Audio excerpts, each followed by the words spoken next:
आम आदमी पार्टी ने सब ने रिएक्ट किया है कि सज्जन कुमार को रोल मॉडल बताना, सज्जन कुमार को के बारे में पॉजिटिव शब्द कहना, जबकि वो 1984 के जो सिख दंगे हुए थे उसके वो आरोपी थे। बल्कि आरोपी नहीं, कोर्ट ने उनको सजा दे रखी थी और वो सजा काट रहे थे। तो देखो 1984 के जो दंगे हुए थे ना सत्सिंह जी, उसको सिख समाज आज तक भी नहीं भूल पाया है। और सिखों के खिलाफ दंगे भड़क गए। ये पर्सपेक्टिव के लिए हम अपने ऑडियंस को बता रहे हैं। दंगे भड़क गए, ये लगा कि एकदम से पूरे देश में सिखों के प्रति एक नफरत हो गई, जबकि वो आरोप लगा कि उन्होंने भीड़ को भड़काया, उकसाया सिखों के खिलाफ ये सब करने के लिए। और बाद में ये कई साल तक कोर्ट केस चलते रहे, मल्टीपल केसेस चलते रहे, कोर्टों में चलते रहे, लेकिन उनको सजा जो है ना वो फिर बाद में हुई है।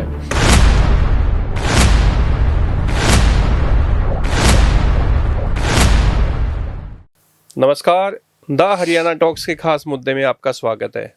नमस्कार। और खास मुद्दे में हम बात करेंगे हरियाणा में सबसे चर्चा में जो मुद्दा है वो है पूर्व मुख्यमंत्री कांग्रेस के बड़े नेता भूपेंद्र सिंह हुड्डा और उनके सांसद बेटे दीपेंद्र सिंह हुड्डा का जो बयान आया है कांग्रेस के नेता सज्जन कुमार की डेथ के ऊपर, जिसमें मुख्यमंत्री नायब सैनी ने भी ट्वीट किया है और शिरोमणि अकाली दल और बाकी आम आदमी पार्टी ने सब ने रिएक्ट किया है कि सज्जन कुमार को रोल मॉडल बताना, सज्जन कुमार को के बारे में पॉजिटिव शब्द कहना, जबकि वो 1984 के जो सिख दंगे हुए थे उसके वो आरोपी थे। बल्कि आरोपी नहीं, कोर्ट ने उनको सजा दे रखी थी और वो सजा काट रहे थे। दीपेंद्र हुड्डा और भूपेंद्र सिंह हुड्डा के इस बयान का सबसे ज़्यादा असर पंजाब में दिखाई दे रहा है, क्योंकि वहाँ पे चुनाव होने वाले हैं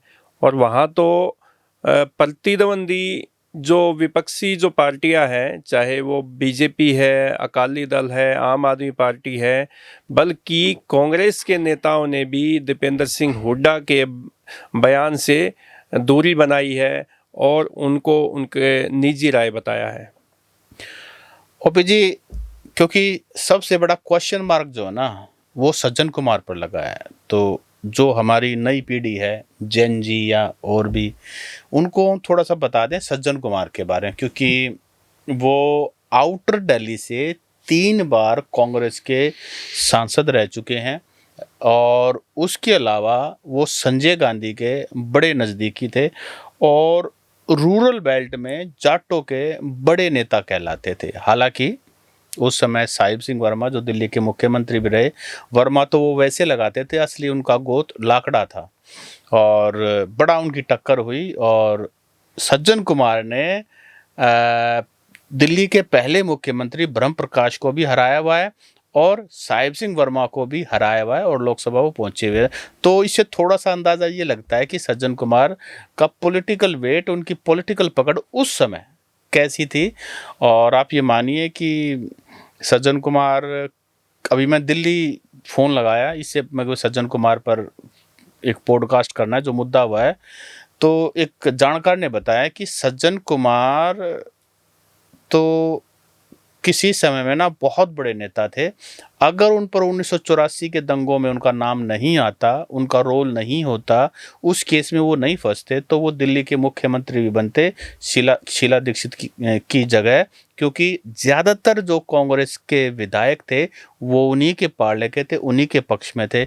लेकिन 84 में दंगों में नाम आने के बाद वो इतने कंट्रोवर्शियल हो गए, उसके बाद आप ये देखिए कि फिर तो मामला बिगड़ता गया। लेकिन वो विधायक उसके बाद सांसद भी रहे आउटर दिल्ली से। सत्सिंह जी, सज्जन कुमार बाहरी दिल्ली के सबसे बड़े नेता थे, पहली बात तो ये है।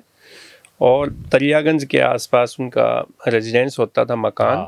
और महलावत गोत जाटों में सज्जन कुमार महलावत, सज्जन कुमार महलावत दरियागंज के गोत है।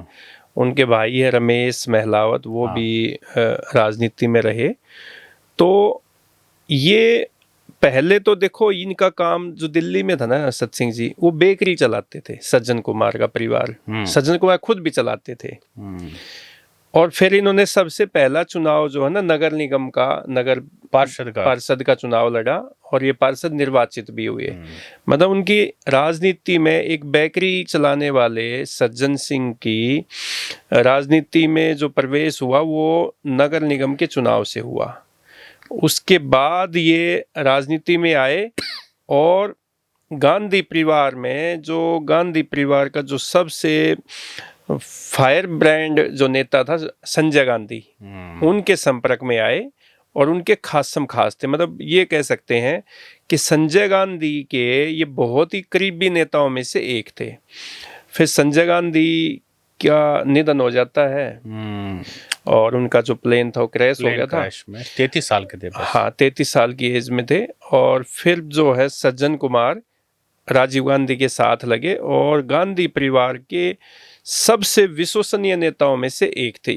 सज्जन सिंह लगाओ, जगदीश टाइटलर लगाओ, सज्जन कुमार, हाँ, और कई और भी नेता ऐसे थे जो कि गांधी फैमिली के मजबूती भी थे और गांधी परिवार के नज़दीक भी थे।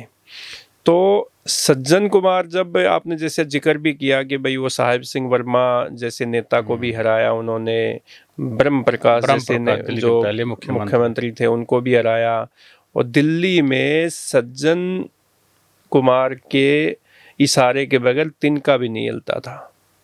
और जो झुग्गी झोपड़ी वाले जो लोग हैं और जो जाट बेल्ट है बाहरी दिल्ली वाली, वो सबसे बड़ा वोट बैंक होता था सज्जन कुमार का।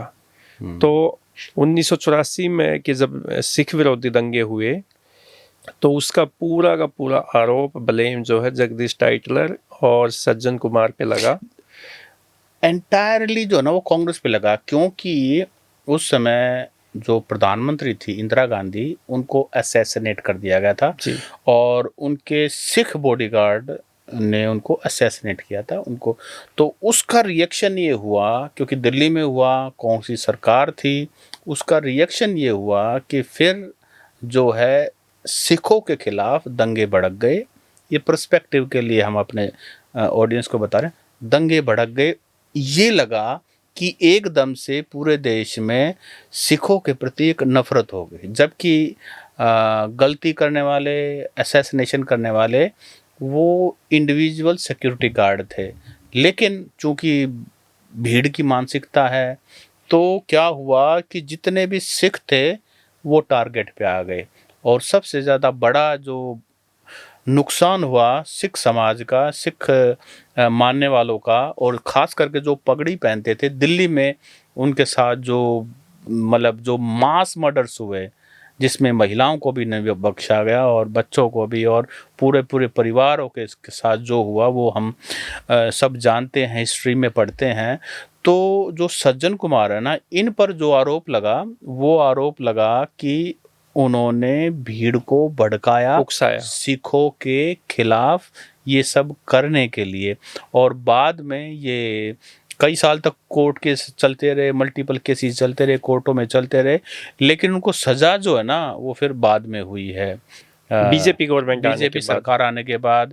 क्योंकि उसके बाद सबसे पहले बीजेपी सरकार आई तो उन्होंने 5-5 लाख रुपए जो है ना, जो भी सिख दंगा पीड़ित परिवारों को दिए। उसके अलावा एक स्पेशल एसआईटी गठित कर दी, क्योंकि उनकी लगातार मांग थी कि हमें न्याय नहीं मिल रहा है। तो उसमें सज्जन कुमार, एक कोर्ट ने जो है दिल्ली के कोर्ट ने उनको एक केस के अंदर उनको कन्विक्ट ठहरा करके उनको सजा दे दी, और अभी सजा चल ही रही थी और उस पर अपील वगैरह काफ़ी सारी चीज़ें चल रही थी। तो देखो 1984 के जो दंगे हुए थे ना सत्सिंह जी, उसको सिख समाज आज तक भी नहीं भूल पाया है। और जब भी कोई बात होती है तो चुनाव के समय तो पॉलिटिकल पार्टियां जो है विपक्षी, चाहे वो बीजेपी हो या कोई और पार्टी हो, अकाली दल हो, ये इसको चुनावी मुद्दा बनाती है। कांग्रेस के अगेंस्ट ये चुनावी मुद्दा बनता है।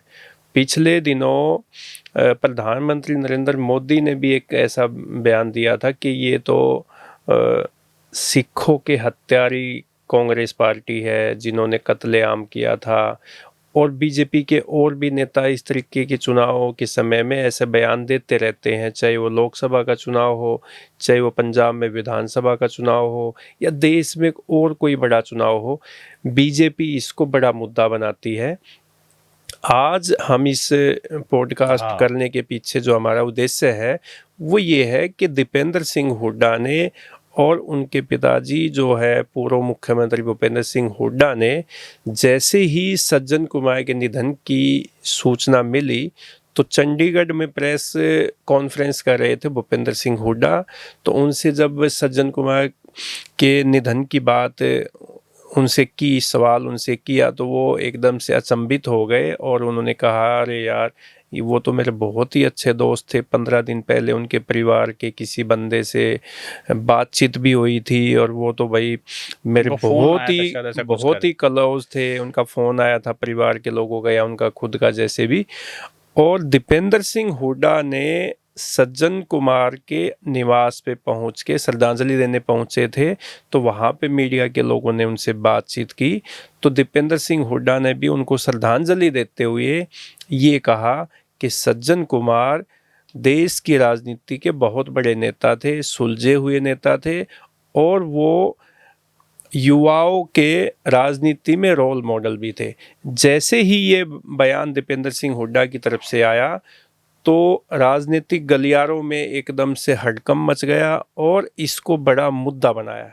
जी, देखो इसमें क्या है कि हमें थोड़ा सा ना समझना ये पड़ेगा कि मात्र श्रद्धांजलि देने से, जिसके साथ आपके पारिवारिक संबंध हो, पार्टी के संबंध हो, आप उसके किए कर्मों का भागीदार नहीं हो सकते। देखो ये सिंपल सी बात है। दीपेंद्र सिंह हुड्डा ने या भूपेंद्र सिंह हुड्डा ने, जितनी स्टेटमेंट मैंने सुनी है, मीडिया के अंदर आई है, उन्होंने कहीं भी 1984 के उनके किए हुए जो गलत काम है, जो जिसमें वो सिख दोषी विरोधी करार दिए सिख गए हैं। विरोधी जो काम है उससे रिलेटेड या कोर्ट में चल रहे केसेस या उन पर सजा हुई, उस पर कोई टिप्पणी नहीं की, कोई टीका टिप्पणी उस पर नहीं हुई। उन्होंने सिर्फ और सिर्फ जो उनकी मृत्यु हुई है, जो अभी डेथ हुई है उनकी सज्जन कुमार की, उस पर अफसोस जताया है। तो इसको पॉलिटिकली कनेक्ट करना, और खास करके तब यहाँ पर पूरे सिख समाज की भावनाएं अटैच हैं इस बात को लेकर के। सज्जन कुमार का नाम आता है और 1984 के दंगे याद आ जाते हैं, स्वाभाविक है। और दूसरी बात, अभी 2027 के जनवरी फरवरी में पंजाब में विधानसभा चुनाव है और यहाँ पर सभी राजनीतिक पार्टियां, चाहे वो बीजेपी हो, चाहे वो कांग्रेस हो, चाहे वो आम आदमी पार्टी हो, सभी के सभी पूरे के पूरा जोर लगा रही हैं कि किसी तरह से पंजाब में उनके पक्ष में माहौल बदल जाए। अब उसको लेकर के वो एक भी हल्का सा उनको चौका मारने का मौका मिल जाता है तो वो कोशिश करते हैं कि चौके को छक्के में कन्वर्ट कर दें।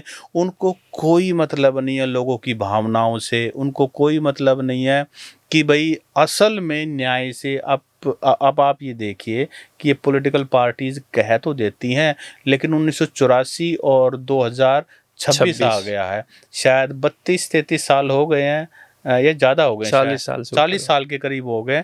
तो 40 साल में किस पार्टी ने सिख समाज के उस जेनोसाइड के ऊपर क्या किया है, वो भी हम सबके सामने है। आप ये देखिए कि उसके बाद टोपी जी पंजाब के अंदर कांग्रेस की सरकार बन चुकी। कैप्टन अमरिंदर सिंह अब देखिए लगातार कितने बार मुख्यमंत्री, कितने सालों तक मुख्यमंत्री रहे, फिर चन्नी रहे, तो कांग्रेस की सरकार भी बन गई पंजाब में। अगर लोगों ने कांग्रेस पार्टी को टारगेट किया होता तो कांग्रेस की सरकार कैसे आ सकती थी। ब्लू स्टार ऑपरेशन हुआ, ब्लू स्टार ऑपरेशन एक बहुत बड़ा संवेदनशील मुद्दा है पंजाब का, लेकिन कांग्रेस की सरकार बनी। और उसके बाद ये जो 84 वाला एपिसोड है, इसके बारे में तो हम सब जानते ही हैं कि, तो कहने का मतलब ये है कि उसके बाद तो गांधी फैमिली कहीं जो है, सतसिंह जी, गांधी फैमिली पंजाब में बहुत ज़्यादा विजिट कर चुके हैं, पॉलिटिकल रैलियां कर चुके हैं। और जब अमरिंदर सिंह को मुख्यमंत्री पद से हटाया तो कैप्टन अमरिंदर सिंह को तो चरण सिंह चरणजीत चन्नी सिंह जो चन्नी। है उनको भी मुख्यमंत्री हाँ। हरियाणा पंजाब में बनाया कांग्रेस पार्टी ने। उसके बाद ठीक है कि आम आदमी पार्टी चुनाव में जीत हासिल करके वहाँ पे मुख्यमंत्री भगवंत सिंह यहाँ ना मान है, पंजाब में लेकिन ना लेकिन वो जो 1984 के जो सिख विरोधी जो दंगे हुए थे, उनको मुझे लगता है कि पंजाब में सिख समाज है भूल चुका था। अदरवाइज वहाँ पे कांग्रेस की देखो, जो गवर्नमेंट है 1984 के बाद तो कभी बनती ही नहीं। ऐसी भयावह हादसे ओपी जी कभी भूले नहीं जाते। ये सदा जो है ना इतिहास के पन्नों में दर्ज हो जाते हैं। और ये ध्यान रखना चाहिए कि ये कोई राजनीतिक स्टंटबाजी नहीं हो सकती उसको लेकर के, ना पक्ष के द्वारा ना विपक्ष के द्वारा। और मुझे लगता है कि चौधरी भूपेंद्र सिंह हुड्डा 2 बार हरियाणा के मुख्यमंत्री रहे हैं, बड़े सुलझे हुए नेता हैं। और जहाँ तक हरियाणा के पत्रकार जो जानते हैं भूपेंद्र सिंह हुड्डा को, आप चौधरी भूपेंद्र सिंह हुड्डा से गलत तो छोड़ो, आप सही बात भी निकलवा के दिखा दो। हुड्डा साहब जो बोलना चाहते हैं ना वही बोलते हैं। तो हुड्डा साहब ने सिर्फ, जितनी मेरी नॉलेज है, अफसोस जताया है उसको लेकर के। अपने निजी संबंधों के बारे में बातचीत की है कि भाई वो मेरे बहुत निजी थे और 15 दिन पहले शायद उन्होंने जैसा मेंशन किया उनसे मेरी बातचीत भी हुई थी और राजनीति को नुकसान हुआ। शायद दीपेंद्र सिंह हुड्डा ने भी कुछ ऐसा ही कहा है। भूपेंद्र सिंह हुड्डा तो सत सिंह जी आधी किसी भी सवाल का ना आधा जवाब देते हैं। उनको वो पॉजिटिव भी ले सकते हैं और नेगेटिव भी ले सकते हैं, मतलब पूरी बात ना कभी नहीं बताएंगे। जब भी आप कोई उनसे किसी टॉपिक पे बात करेंगे तो वो ऐसा जवाब देंगे गोलमोल कि उसको आप ना तो सही मान सकते ना आप उसको गलत मान सकते और हैं। जहाँ तक सिख समाज की बात है, और सिख समाज पंजाबी बोलता है, भूपेंद्र सिंह हुड्डा पंजाबी भी बहुत अच्छी बोलते हैं। और उनकी मैडम यानी कि आशा हुड्डा मैडम तो ऐसी पंजाबी बोलते हैं कि जो पंजाबी बोलने वाले हैं वो भी ये कहते हैं कि जी मार से भी बढ़िया पंजाबी बोल लेती हो मैडम आप मैं ये कह रहा हूँ कि रोहतक में हमारे एक बड़ी थ्राइविंग पंजाबी कम्युनिटी है और बहुत अच्छा मान सम्मान प्यार सौहार्द जो है आपस के अंदर है। तो जो दीपेंद्र सिंह हुड्डा का भी जो बयान है ना, जो श्रद्धांजलि देने उनके घर पे गए हैं, तो वो भी भावुकता में हो सकता है कि वो उनके परिवार के प्रति या उनके प्रति ऐसा बोल गए होंगे।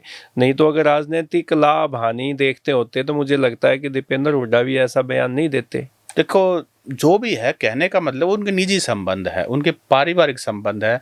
और पारिवारिक संबंध और राजनीतिक जो है ना वो, बल्कि कल एक वीडियो भी वायरल हो रहा है जिसमें एक महिला दीपेंद्र सिंह हुड्डा के दिल्ली निवास के ऊपर शायद कुछ पोस्टर वगैरह लगा रही है कि उन्होंने ऐसा बयान दे दिया, सिख विरोधी दंगों के पीड़ित परिवार से ही है, न्याय वगैरह मांग रही है। देखो ये मामला सेंसिटिव है और इसको कम से कम सिर्फ आप राजनीतिक पॉइंट बनाने के लिए, दूसरे को चित करने के लिए, राजनीति चमकाने के लिए अगर ना किया जाए दोनों तरफ से। हरियाणा के मुख्यमंत्री नायब सिंह सैनी ने भी इस पे छक्का मारने का काम किया है, दोनों ट्वीट तरफ किया से। है। मैं कह रहा हूँ दोनों तरफ से, और पक्ष और विपक्ष। पंजाब के जो कांग्रेस के जो सांसद है, कांग्रेस के जो नेता है, वो भी कह रहे हैं कि दीपेंद्र सिंह हुड्डा की निजी राय हो सकती है और भाई जिन्होंने जो कर्म किए हैं वो तो भुगतने ही पड़ेंगे। तो ओपी जी हम बार बार एक ही बात करें कि ये पार्टी वाला बयान नहीं है, ये निजी बयान है।